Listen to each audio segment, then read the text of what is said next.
You begin to get this invincible feeling when you understand that you are your point of attraction and that you can control your point of attraction. Then you begin to understand that you can carve out a path of least resistance to anything that you want. Better said, you can carve out a path of least resistance to anything wanted or unwanted. And do you know how you carve out a path of least resistance? By giving it attention. Because when you give it attention, you offer a vibration, and law of attraction brings more vibrations like it until a momentum begins to happen that carves out a path of least resistance between you and it. And as you carve out paths of least resistance between you and whatever your subject of attention is, then you go to it and it comes to you. You rendezvous. You become one. You become co-creative partners, wanted or unwanted, because you've carved out the path of least resistance. Esther has a beautiful stream and pond in Texas at the center, at the Abraham Hicks Publication Center. Such a pretty thing. And the stream, when it was first put in, was so clear. The fish were so beautiful, but over the years, it became increasingly cloudy until Esther realized she couldn't see the fish. So finally, it was determined that the pipes bringing the water back into the pond were all clogged up from neglect. So they just laid some new pipes. It was easier than digging the old ones out. It was easier than trying to clean the old ones out. They tried all of that. They just laid new pipes. New pipes from the pump to the pond. And right away, the pond cleared up. So we want to say to you that we love you so much, but you've got some clogged pipes. Because you're asking for things. Step one, you're asking. And non-physical, the universe, law of attraction, is delivering to you the results of your request. But if you are not in a vibrational place that matches what you're asking for, your pipes are all clogged up. So we think that it's time to lay some new pipes. We want to show you how, by giving attention to what you are wanting, you will carve out a path of least resistance to what you're wanting. All right, now there's some things to take into consideration, because there are a lot of clogged pipes on that subject. So there already is quite a bit of momentum on that subject. So if we approach it in any normal way, we're just going to add to the clogged pipe. You see what we're getting at? So here's a law-based fact that if you can hear it, it will serve you in every conversation that you have with yourself in your deliberate creation forevermore. The more general you are when you approach a topic where you know you have clogged pipes, the better off you'll be. Now think about what that means. If you don't have any clogged pipes, if you're thinking about something wanted, then the more specific you are, the faster the momentum and the better it is, because you're carving out a path of least resistance to something. But when you're thinking about something unwanted and adding to what you do not want, then the less specific you are, the better off you'll be. Does that make sense to you? So, you start. What's the goal here? To find the first pure thought about abundance. A pure thought about abundance. So just reach for a pure thought about abundance, which means try not to have it have any relationship to you. If you're not feeling abundant, then be good to leave you out of the equation for just a little bit. So let's just talk purely about the idea of abundance. I would like the idea of abundance to make me feel free. Now, you don't feel free with the idea of abundance yet. So you just said something you don't mean. And this is something, now friends, we said we're going to really be fine-tuning here. So hear this statement. When you say something you don't mean, law of attraction hears what you do mean.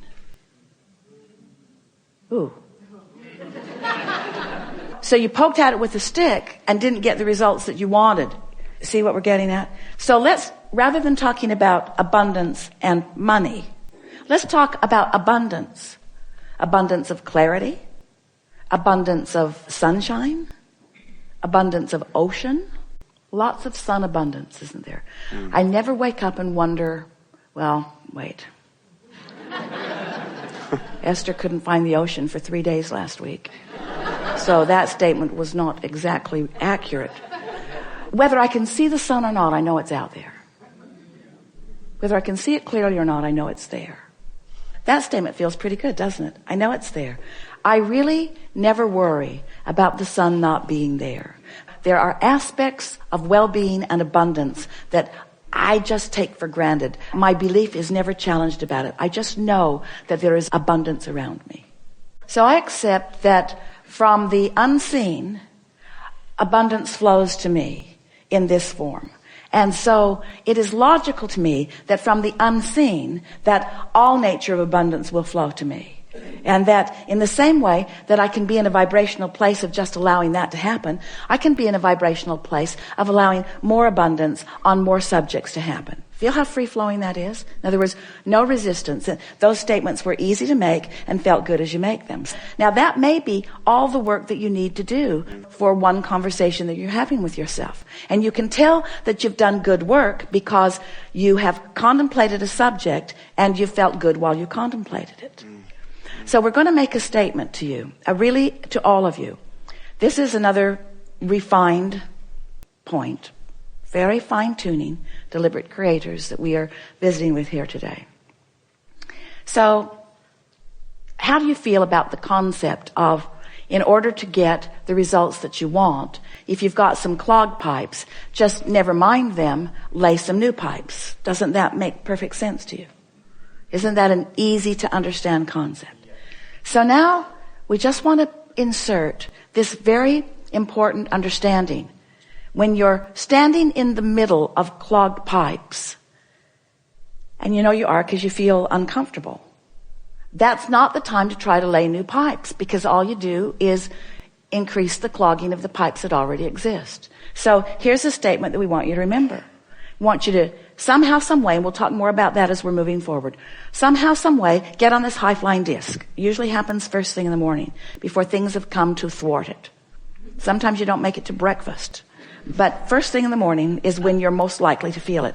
And the more you reach for it, the more you care about it, the more you milk it when you are there, the more you will own it, the easier it will be, the more the momentum will be there, the more often you'll be there, the easier it'll be to be there. So let's say you're there, and it doesn't matter if you even know how you got there. Esther was talking to a friend on the telephone the other day, and they got on the subject, and they were laughing so hard. They were laughing so hard that neither one of them could understand what the other one was saying. What? I can't understand you. What? I can't understand you. And so Esther has decided that she never needs to meditate again. She'll just remember that conversation, and she goes right to that high-flying disc. In other words, when you get hold of something that feels like that, just milk it and milk it and milk it and milk it and milk it, and use it for your reason for feeling the way that you're feeling. So here's the statement. We've been teasing you about it. It's time to deliver it to you. Do all of your laying of new pipes from your high-flying disc. All of them from your high-flying disc. So the other day, after laughing and laughing and laughing and laughing and laughing with this friend, Esther replayed that conversation over and over and over and over and over and over and over and over and over in her mind all day long. We'll tell you what they were laughing about. We warn you, you kind of had to be there. So they're talking about the same thing that you're asking about. They're reaching for high-flying thoughts. And Esther is saying, I've discovered that the more general I am, the easier it is to stay there. And so she was saying, I love words like clarity, and I love the feeling of invincibility. And I've got this pen that I pretend is my magic wand, and I'm just waving it around, and it feels like the entire universe is responding to what I'm asking for. And all I want to do is think about these things and talk about these things. Esther said, I'm afraid I'm becoming like a vibrational snob. Because I'm not willing to go to other less good feeling places. And her friend said, yeah, it's like others can't quite understand us. She said, it's like being in that room at the insane asylum. And Esther worked at the state hospital in Blackfoot, Idaho. She knows that room. She's seen that room. So Esther began laughing. And then one or the other of them is talking about people walking by and hearing them laughing in there. and saying, just leave them alone. And don't get too close to the door. And then Esther said, yeah, and they'll slip food under the door to us. And her friend said, yeah, and we'll think we manifested it. So on and on and on and on. You've never heard two people snort more. So finding something like that, and milking it just for the fun of it, milking it just for the clarity of it, causes you to practice that high-flying vibration and gain momentum of that high-flying vibration and make it more likely that that is the high-flying vibration that you own. Make it easier to be there. So after that, Esther went to bed that night playing that over and over and over in her mind. She had a long conversation with her daughter Tracy, who was waiting to pick someone up at the airport, telling her the story and laughing and laughing and laughing and laughing and laughing. What fun it is to have conversations with those who, like you, don't mind being locked in that crazy room where you are not facing reality, where your undivided attention is upon whatever subject it is that makes you feel like that. So Esther went to sleep in that vibration. And when she awakened in the morning, such an interesting thing happened. Because her first thought, now she's been listening to us for a long time, talking about how when you prepave, when you go to bed thinking about good things, and you'll wake up thinking about good things. And Esther woke up, and the first thought that was in her mind was maybe the most troubling thought that she's experienced in the last several years. That was the thought that was in her mind. But she was so consciously aware of all of these concepts that we've been talking about that she said to herself right out loud, I've got 16 seconds to shake this thought. 16 seconds to return to my high-flying disc. 16 seconds to lay my new pipes about this subject. And then energy just flooded all through her as she realized that this was her high-flying disc. This was her chance to take a subject that had been troubling and approach it from her high-flying disc. And she left it in a place never to return to again. You see what we're getting at? This is the way that you find clarity. This is the way you find abundance. You wait until you're in that feeling of high-flying abundance, and then you can approach the subject that's a little more troubling if you want to, understanding that it's risky, but it's only 16 seconds of risky, right? You've got 16 seconds. You've got 16 seconds to let it go or to bring it into alignment. Our favorite story that fits right here, we've got to tell it to you now because it means everything. Sometimes it's like you say to us, Abraham, I've jumped out of an airplane and I have no parachute. What do you suggest that I now do? And we say, hang on, it'll be over in a little while. Because there is a momentum that is happening that there's not any action that you're going to be able to offer that's going to make any difference. You understand that? So what we're saying to you is don't struggle, don't fret, don't effort, just crash and burn. It's all right. Because tomorrow you can get up and get on the high-flying disc. Tomorrow you can get up and get on the high-flying disc. Tomorrow you can get up and get on the high-flying disc. Tomorrow you can get up and get on the high-flying disc. And after a few days of tomorrow getting up and getting on the high-flying disc, one day Esther said to us, Abraham, I refuse to accept that I have to wait until tomorrow to get on the high-flying disc. I have tools that you've given me. I can get back up there anytime that I choose to get back up there. So what are we talking about? We're talking about your conscious awareness of your vibrational output. Yes? We're talking about your conscious awareness that you are vibrational beings. Yes? We're talking about your awareness that you can choose the vibration of your being in this moment, but that it takes a little practice. Yes?